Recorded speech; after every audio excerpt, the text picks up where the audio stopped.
2. The desert sun rose pale and cold in West Wendover, Nevada. 16-year-old Mickey Costanzo had been missing for 12 hours. It was horrible. I didn't sleep. I had to stay home in case Michaela came home. And watch the door. And watch the door, and they kept saying, you have to be home, and I'm like, this doesn't help. Mickey's sister DJ was angry, but terrified, or both. I called her phone real mad. I said, this isn't funny. You need to tell me where you are, what's going on. And I just kept calling her phone, crying, begging her, please answer. Please be okay. Eldest sister Christina, in Las Vegas attending NASCAR races with her husband, had been telling people, don't worry, she's just being rebellious. Not anymore. And I looked at my husband and I said, you need to take me home right now. He says, well, what changed your mind? And I said, because nothing happens in Wendover, and something did. By now in Wendover, it was a local media event. I just hope that we find this little girl safe. I never thought anything like this would ever happen in Wendover. It's just not her to run away from home, I don't think. Everybody's thought, but that's just like, hoping. Police were hoping, too, for a break. They had no solid clues, no eyewitnesses, nothing that pointed to Mickey's whereabouts. I didn't believe she was dead. I was hoping maybe she was just somewhere and we weren't able to find her at the time. That she had just gone off to be with a friend and been irresponsible for once. We didn't know whether she'd met with foul play or if she was restrained and held somewhere against her will. It was obvious we had more than just a runaway juvenile, but we just didn't know how far that it had gone. Police started talking to everybody who knew Mickey. Like her boyfriend, Javier, called him down to the station for questioning. How's she been acting lately? I don't know, she's been acting pretty fine. Like, if something was wrong, she'd vent. She's not one of those girls that hides her feelings, like puts her emotions in her. Could they believe the boyfriend?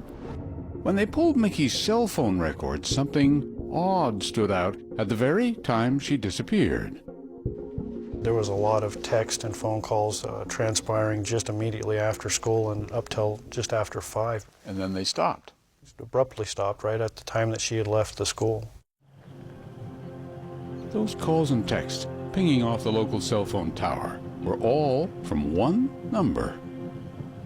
Definitely having communication back and forth. There was something going on. Something. The last calls were made to a Cody Patton. Cody Patton? Who was he? Certainly not her boyfriend. But as any kid who'd been around Wendover knew perfectly well, Cody was a friend. In fact, one of Mickey's oldest friends. They grew up together. They were friends. Did they ever date, Michaela and Cody? Michaela was not allowed to date till she was 16, but I'm sure it was probably like puppy love, what I call puppy love. Cody was an 18-year-old senior at Mickey's high school. Big, handsome kid, football player. He once lived in the same apartment complex as the Costanzo family. Now he was engaged to another girl and lived with his fiance's parents. Police brought Cody in for a talk as well. The last time you seen her was? About 5:30. And that was where? At Florida school. And she was with somebody? Just I thought it was her boyfriend, because it was a short Her boyfriend being Javier? Yeah, I thought it was. But Cody wasn't sure it was Javier, but then he seemed, and probably was, exhausted. He'd been out the night before, searching for Mickey. Do you have any questions for me? Yeah, find her, will you? Search teams combed the desert outside of town. Police, volunteers, Mickey's sister DJ. And out searching, I remember dropping to the ground, and I said, I really don't think she's alive. They're like, you need to think positive. But where was she? She wasn't at school, she wasn't with a friend, she apparently wasn't in town. And it's a very big desert around Wendover. So much space to get lost, or to hold a person against her will, or, God knows, to hide a body. Celia's last hope through her sleepless night had been seeing Mickey show up at school in the morning, wondering what the fuss was about. When she didn't go to school on Friday morning, I knew I wouldn't see my daughter alive. And I felt like a failure as a parent. Not just for Michaela, but for DJ too, because I couldn't make her better. I went to my mom's house and I told her that I was going to go find my sister. Even though she's not okay, I will bring her home. And for whatever reason in my mind, at that point, I knew that I was going to find her, and I wasn't going to find her the way we wanted to, but that I was going to bring her home.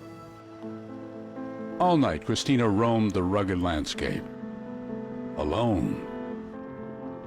I stopped and looked at any little mound of dirt that looked weird, and I went to